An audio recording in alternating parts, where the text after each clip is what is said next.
Okay, we'll call the meeting back to order. Next up, we have the BAER team. Daryl Martinez.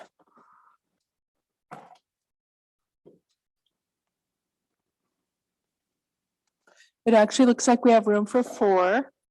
And then Jim would bring the microphone around to let the others introduce themselves.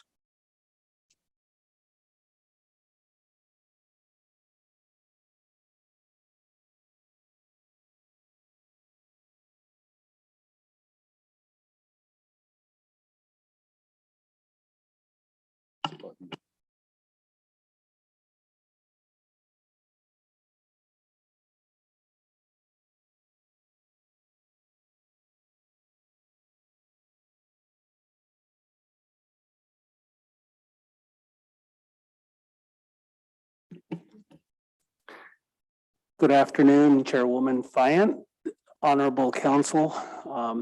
Thank you first for the invitation to come out and work in this beautiful area. And we're honored to be guests here, and we hope that we can provide you with a product and a process that is going to, help these lands recover and help the tribe with going forward after these fires. So we appreciate the opportunity. We'll jump right into the presentation. My name is Daryl Martinez. I'm the National Coordinator for the Post-Wildfire Recovery Process. And I'm going to talk today about a little bit about what our process is, and we'll talk a little bit about what BAER is about, so we all understand the basis of what this program is about. And then I'll hand things over to the team leader, which is Ken Griggs here. He'll talk a little bit about what the team composition and describe a little more about what we're going to be looking at and how we're going to approach this. So.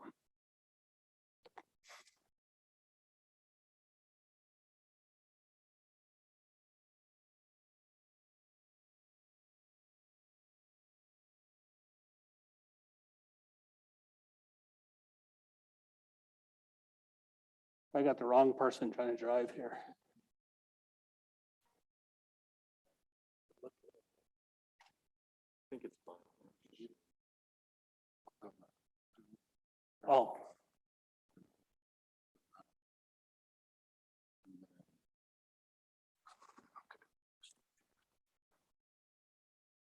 Yeah.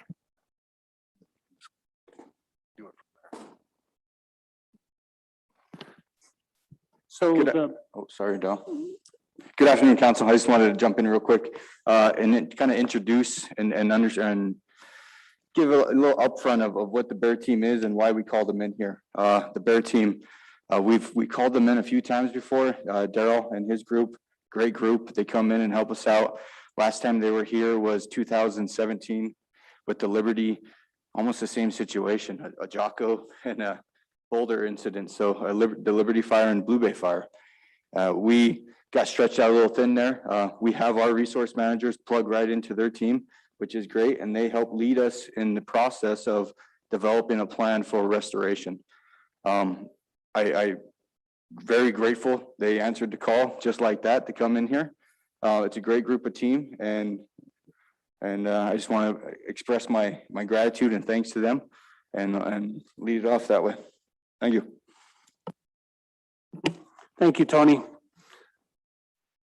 So we'll get into what the BAER program is about. The Post-Wildfire Recovery Program has 4 principal components to it, and we'll be looking at most of these, if not all of them, to at least talk about how they apply. And so the suppression repair program is addressing those impacts that the suppression activities had.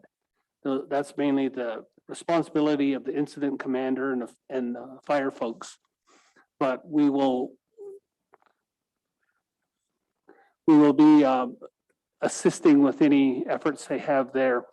That is funded out of fire and fire operations most importantly for us, we're going to be looking at emergency stabilization. And those are looking to address threats to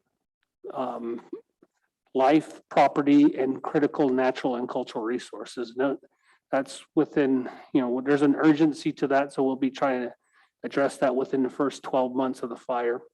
That's going to be the responsibility of the local agency administrator, the superintendent, and there's a funding process that's set up for that within fire operations, and we'll be able to access that money relatively quickly. Once this plan is approved and everything, we'll talk a little bit more about that later on, but we should be able to get to that money shortly after the plan is approved for the emergency stabilization. Burn area rehabilitation is restoring those damages that the fire impacts that aren't necessarily going to come back on their own. So there's a little longer period. It's a 3-year program, but in some cases we can stretch that out to 5 in cases where we've got reforestation or other issues that take a little longer to actually implement and get going on the ground. Again, agency administrator, and there is a rehabilitation account that the Department of Interior gets that we all share and tap into. And so there's a set amount of money for that. And it's approximately, at the moment, it's approximately $5 million for Indian country. So that's spread all across Indian country. The entire nation kind of utilizes this 5 million. So it can be a little tight. So we have to be prudent about what we want to do out there and what we actually can get accomplished on the ground. And then lastly is restoration. We want to keep our eye on where we want to see this in 5 years, 25 years or 100 years down the road. So we want to be in concert with where the tribe wants to be going forward. So we always keep an eye out on the restoration phase, even though we don't have money, in any of our programs have money. We try and set the tribe up in their programmatic side where they can hopefully achieve some of this. Again, emergency stabilization is addressing immediate post-fire emergency situations. Burned area rehabilitation, the non-emergency efforts, to improve lands that are unlikely to recover in a reasonable time frame.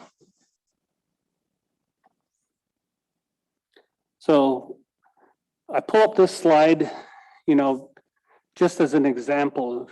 Folks think when the fire's out, the threat is gone, but it's important to understand that, this example in Southern California, we had 6 lives lost directly because of wildfire, but 16 lives were lost as a result of post-fire effects, flooding, debris flows, and other effects after the fire. So we always keep our eye on that, and we want to make sure we give that serious thought. It's not, the threat isn't over just because the flames are out. So it's, we want to talk about when is BAER appropriate? Of course, if there's threats to health, safety, and those critical resources, we also have to keep in mind, can we get these treatments implemented before we actually have the damaging rainfalls or those mass wasting events that could occur? Can we actually get the treatments implemented in a timely manner? We also keep an eye on whether they're environmentally or socially acceptable. There's a NEPA process we go through. Are they things that are in concert with, like I was saying, in concert with what the tribe wants to do? Are they addressed in a management plan and going in the direction that natural resources want to move? And Can you hold on for a sec, Daryl? sure. Are you guys seeing that on the screen? I'm No? sorry? We're a couple slides. Okay. So maybe let's see. hit that. Go ahead.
Thank you. Always good to have a technical advisor here. So why is BAER necessary?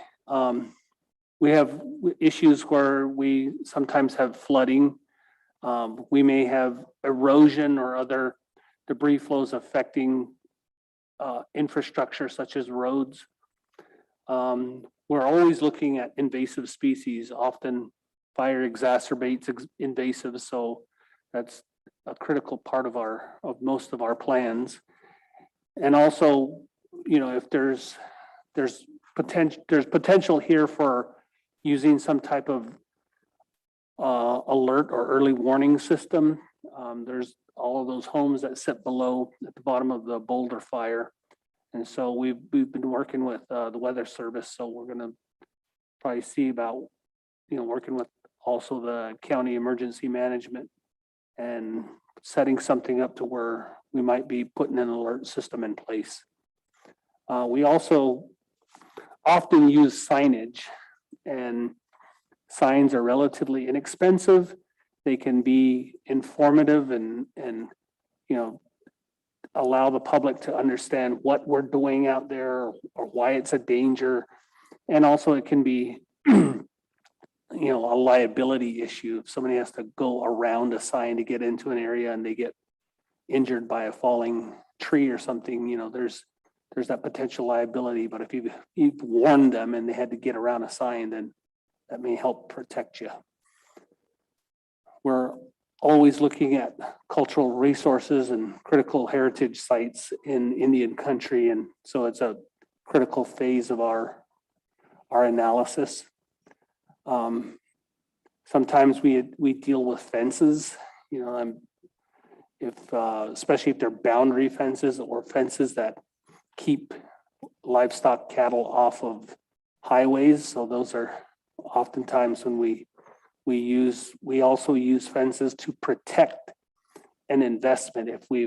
If we seeded a certain area and we want to keep livestock off that area, we can utilize fencing. Roads are always an issue. It's more likely that we're going to have roads crisscrossing below and adjacent to the fire. So we're always looking at, you know, how culverts, crossings and such will be affected. So at this time, I'm going to go ahead and turn it over to Mr. Griggs, and he's going to talk a little bit about the makeup of the team, what the teams typically are, and why our team is what it is here. Ken? Yeah, well, thanks, Daryl, and thank you to Chairman Bryant and the council. It's an honor to be here and to work with you and serve you in this effort and in such a beautiful place that we're, graced with being a part of and in attendance of. And so I wanted to, when I mentioned, and Daryl's mentioned it too, we have a process and it's just that we truly have an efficient process and we've worked on it and honed it over the years, but it's just that we really rely on the local resource specialist, fire personnel, any sort of biologist, hydrologist, whatever. It's your ground, it's your resources, and you folks and your specialists know what works and what doesn't work, and so we tend to work very closely with those local entities and sort of attach at the hip to them to take our process and turn it into a product that's defensible, that's going to solve problems on the ground, and leave you with something that you can implement when we leave, which will be in a relatively short amount of time. So I just want to put that out front. And we had a really nice meeting this morning where a lot of issues and concerns were brought up. And at this stage, we want to hear what those are, and big or small. And we have a process to kind of work through what's appropriate for BAER, what we can do actually on the ground, and what we can do in a timely manner, as Daryl just mentioned. So to that end, we have the teams, kind of vary in size and shape, based on the resources of concern and the values at risk, which I'll talk a little bit about soon. But typically these are, we don't always have these types of disciplines, but you can see everything from, some management of the team to, watershed specialists in the hydrology, soil science, even geology fields. We work closely with your local TIPO, with our own archaeologists, and then sort of a natural resource group that can be, botanists, wildlife biologists, and then folks that handle the documentation and the environmental compliance components of the plan that we'll leave you with.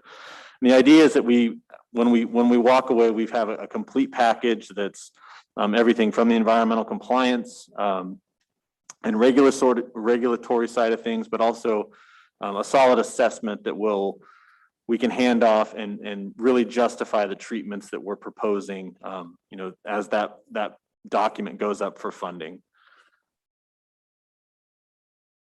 So this is just an example. You can have a team of one in some cases, on small fires with very few issues, or upwards of 20 people, depending on the issues of concern and the values at risk. So this is I'll spend a little bit of time here because it's sort of our process slide and what the next days and weeks are going to look like for us. And so right now we're in the briefing stage, as you can see, from the slide. We've pulled our team together in step one. We've ordered a BARC, which is a burned area reflectance classification map that we'll talk a little bit about in a bit. That has it's a really valuable tool that we use to assess watershed issues. And then we move into, as I mentioned, getting those values at risk just all put up on the board to see what is truly the concerns of the local leadership and resource specialists. And we've started that, and that's an iterative process. We continue to do that throughout the time we're here. Obviously, we like to hear about those things early on and work through them, with your folks that know the resources on the ground. So that leads us into field work, where we're out on the ground truthing everything from the imagery to potential sites, wildlife habitat, etc.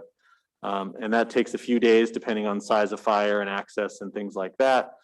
Then that transitions into more of an analysis phase where modeling can happen. Impacts to habitat are really sort of delved into. Recreation concerns, infrastructure impacts, all those sorts of things where we really sharpen our pencils and look at what the impacts are going to be. And then finally, that leads to the development of treatment specifications, where those are the funding mechanisms that we use to actually put things in on the ground that will help mitigate some of those potential impacts. And then followed by an assessment, which essentially supports our decision-making and documents our decision-making process. To where when we walk away with that plan, it is a tight, plan that we can hand off and has value to all of you, and is defensible and makes a lot of sense to the folks that are deciding on what to fund and what not to. That's a very general kind of walkthrough of what we do, and there's a lot of kind of sub steps along the way, but I think it's important just to kind of give you the overall picture of what we'll be thinking and doing moving forward. And again, we need that local support from your resource specialists, your fire personnel, to make this all go and make it be a quality plan. And so far, that's been great. I mean, we had upwards of 15 people in the room this morning where we were putting all that up there, discussing it, and that'll continue, as we go through this. So again, just another kind of different take on what we do with some kind of illustration of work in the field. I'll talk about values at risk a little bit more because that's something we hang our hat on, but identifying those issues or values at risk is sort of step one. Getting out in the field, using the aerial imagery or the satellite imagery for field reconnaissance or to support field reconnaissance. Oops. Coming back in, doing those analyses, developing treatments. This is just some shots of some of the field work that happens in the hydrology and watershed group. And I mentioned developing treatments, which is sort of the final step. And that's really the crux of our plan are those treatment specifications or specs that we often call them, that are linked to the funding and who's doing it, how's it being done, and how much does it cost. So I'll spend a little bit more time on the risk assessment. So beyond the assessment and the field work that we do, we tend to use the risk assessment to sort of triage, if you will, those things that are most important, and those being lives and property, to things that are maybe still important, but not someone's life or property, things like weeds. So, for example, a hazardous tree, and we use this two-axis scale. So what's the probability that something's going to happen, and what's the consequence that if that does happen? So the example I like to give is, like weeds on one end. So weeds are probably going to come in to an area on post-fire. You have equipment, fire personnel. Weeds just make their way in. The consequence of that is probably, depending on the status of the habitat, in the moderate, to maybe even minor range if it's not real invasive. So that rates out in the high to maybe medium sort of risk. Contrast that with a hazardous tree that's hanging over and cat-faced in a campground or at a trailhead. The probability of that tree coming down is fairly high in that condition. And the consequences of that are potentially catastrophic, especially if it lands on somebody's head. So that rates out as very extreme and something we would absolutely treat for. So it's just sort of that gradient of risk that we try and weigh when we come up with our treatments and justifications for doing so. So here's just another example too of how we use it. So we have all these values at risk that could be a caterpillar habitat on one hand and a hazard tree on the other. So all of those things go into this funnel. All those issues are brought up to us. We assess them, determine if there's an issue, and if we can do anything for it. And maybe only a few things come out the bottom of that funnel that we're actually going to treat for, which is kind of what is illustrated here. So that field work and that risk assessment is what we use to document that. So I think I'm going to turn this over to Shauna right now.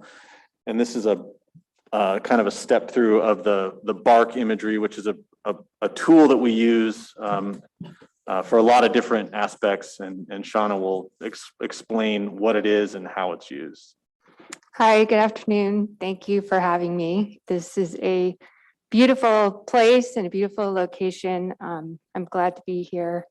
So I'm a hydrologist with the BAER team, and my specialty is usually looking at what's called the burned area reflectance classification map.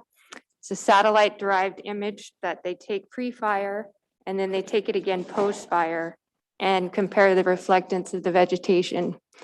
That will help us determine what's called soil burn severity. The bark usually depicts like the impacts to the vegetation, so you can see what's been consumed and what hasn't. But you always have to take that down to the ground level and look at the soils and see how much heat has gone into the soil and has it changed soil properties, because if it has, then that changes the runoff response. So we get what's called the bark. We go out in the field and we verify our soil conditions to see if the bark has accurately reflected that or if we need to change it. And then we will adjust it. And once it's adjusted, it's called the soil burn severity map. And that's what we use to feed into our models. So we have models that'll predict post-fire peak flows. There are models that'll predict your hazard of debris flow. So everything gets based on that soil burn severity map. And once we have those numbers, then we can start to look at that overall risk and decide what we need to do as far as mitigation. May I add anything else? Thank you, Shauna. And so, you know, we're coming to the end of the presentation. And so these are a couple of the guidebooks that we have available for the field or for other folks that want to learn more about what this process and how it's applied on the ground. So we have a emergency stabilization guidebook and a rehabilitation guidebook. So each of those are available for anybody that wants to see. They can get examples of what is applicable and how to utilize this program.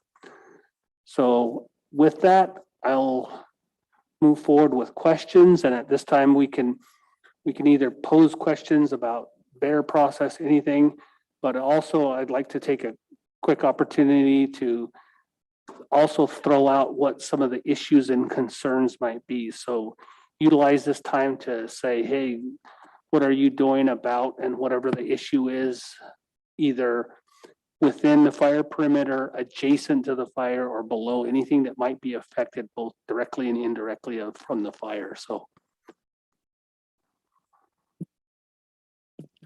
Lynn? Thank you, Madam Chair and members of the council, and thank you, BAER team, for being here today. I really appreciate you guys taking the time. So what was really concerning to me is you mentioned the funding mechanism. There's $5 million that could be used throughout the BAER program that covers all Indian country, which is could be a very minimal amount depending on where you're working at, you know, because every wildfire site is different and unique, you know, and what's really unique about ours is we have the potential here of having millions of cubic yards of sediment eroding down into our freshwater lake, which is you know, something that when nature happens, we're not gonna be able to stop it, you know.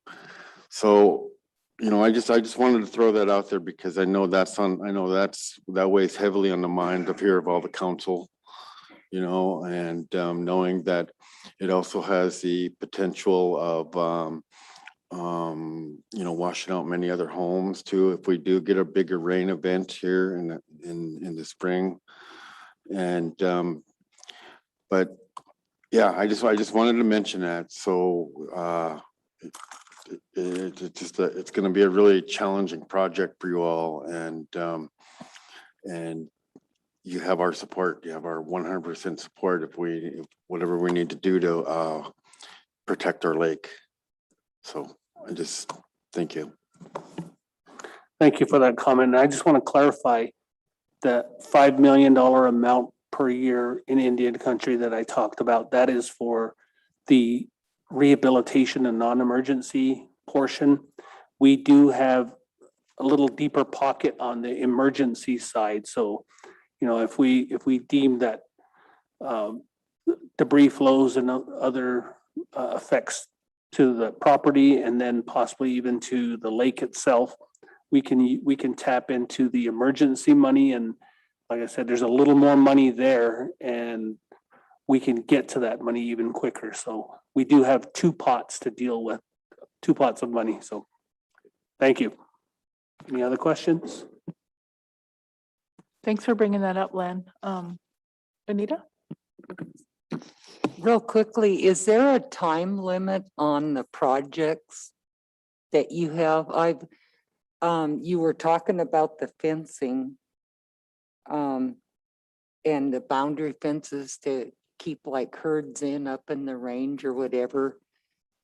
Is there a time limit to when you can use that money to get the fencing done? Like if the fire happened late fall, would they have some kind of ability to stretch it out to do the work, the fencing that spring, or would it have to be done within 120 days?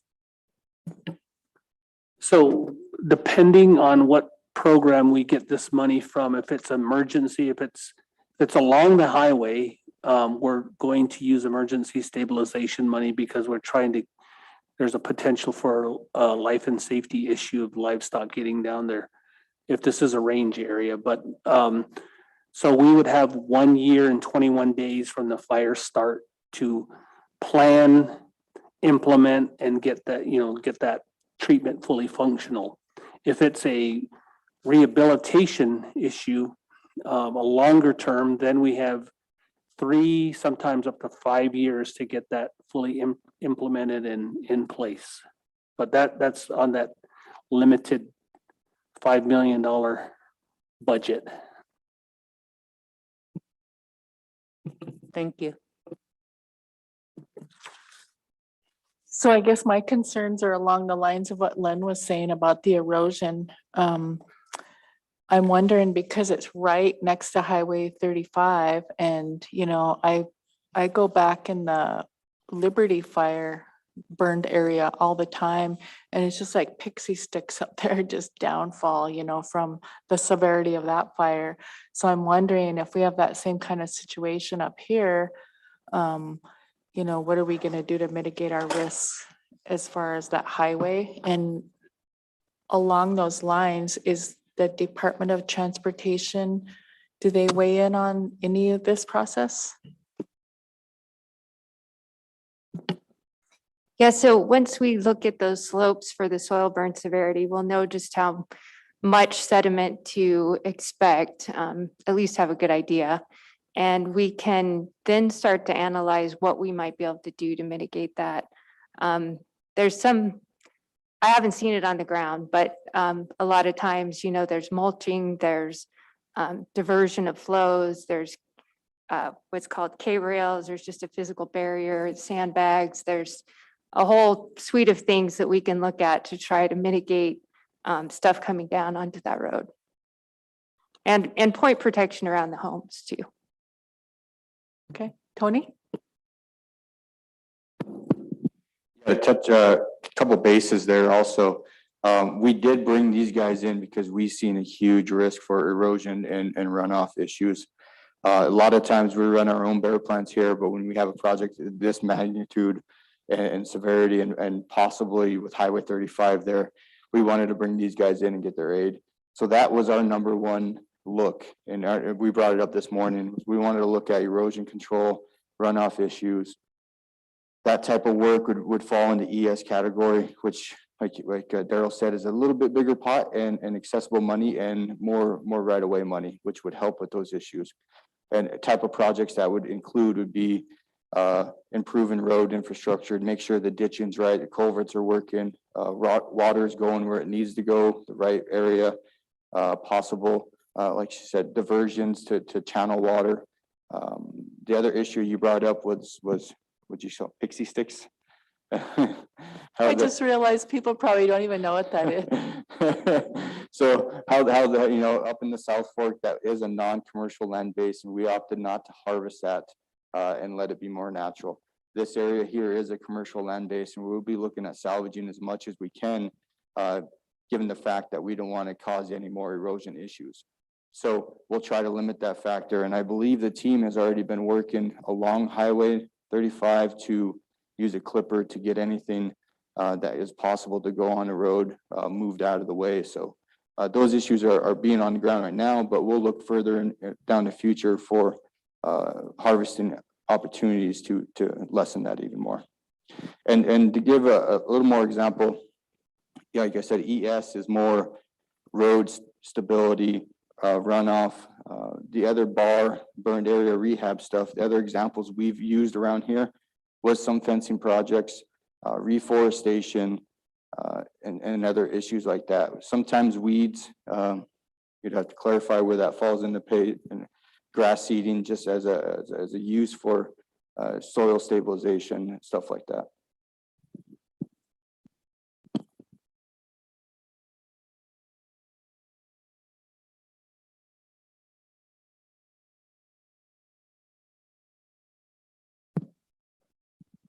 Yeah, and I just wanted to add on to what Tony was saying, you know, and your concerns with the Department of Transportation, they're invited. You know, I talked with Shanna Radford yesterday and she called and notified them of this team that's coming in place and asking for their participation. And Mark Clary, Lake County, we've invited him to the table as well. I let him know where the team will be set up, and he's more than welcome to come in and participate because he has, you know, the residents of Lake County that he needs to be keyed into and provide protection there as well. So we've talked about that with Daryl and the team. So we'll be really looking at that highway in that area. Yeah, and one other point on the highway is we'll share all of our analysis, all of the modeling, you know, with the Department of Transportation and the county emergency management personnel. So they have everything that you'll have in terms of impacts to the road, or any other private structures that are outside the scope of what we can fund with BAER. So we share and make that information available, so it helps them with their decision making as well.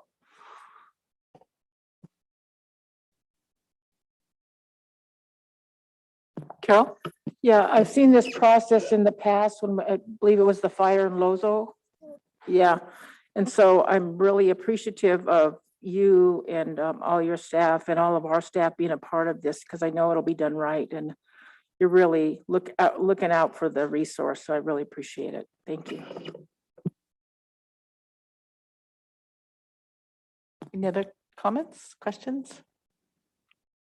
So I know Boulder was a big huckleberry picking area, and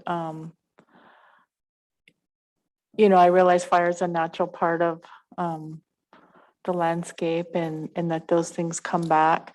I remember going to the Liberty area after that, the next year after it burned, and just standing in like this much ash, and there was wild strawberries on the road. Like they came back. That was the first thing I saw come back. And then the next year it was just fireweed everywhere. But I thought that was pretty cool that those wild strawberries were one of the first things to come back. So, yeah.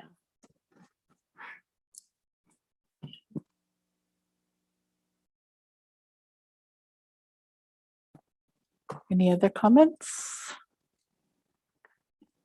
Well, we really appreciate your work, and we appreciate your quick response to our need, and look forward to your plan. And we have the best staff here. You know that, you've worked with them before, Daryl. So yeah, we have a bunch of rock stars out there. So they'll make your job easier. So thank you. Thanks again.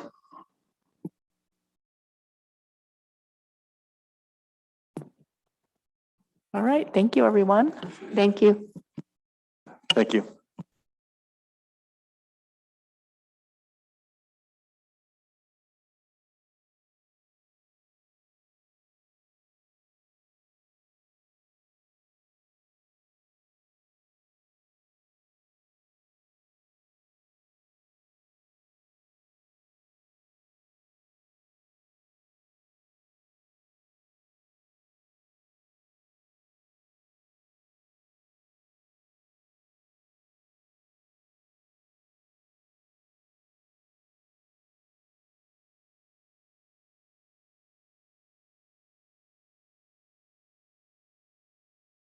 Do you guys need a break before the land ordinance? Yeah, okay. Get our brains ready for the land ordinance.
Okay, looks like we have everybody back. If you want to go ahead and start us off, Mark. Yes, good afternoon, Madam Chair and Council. We'll be going back into the ordinance discussion and going over some more of the topics, so we'll need to be going into executive session. Okay, we'll go out of regular into executive.